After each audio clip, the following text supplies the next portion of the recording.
Hi guys, in today's video we're going to be looking at the next construction for the higher level and ordinary level Leaving Cert course, construction 19, and that is to construct a tangent to a given circle at a given point on it.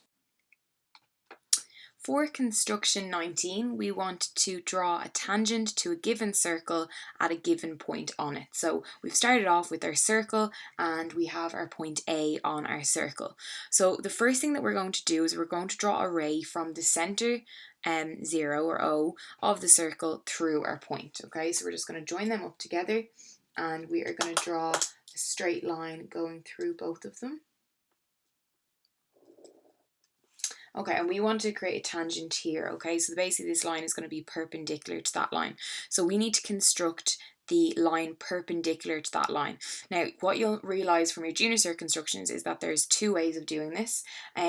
One way we can do is we can go to point A and we can just put in our compass at a particular width, not too wide, is just put an arc on either side of A.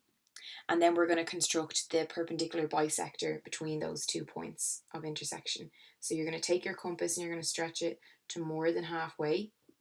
And you're going to draw yourself a semicircle. And then we're going to go to that other point of intersection with our arc. And we're going to draw ourselves another semicircle. And then where those two intersect, we're going to draw ourselves a dot on each place. And then we're going to join all those up together.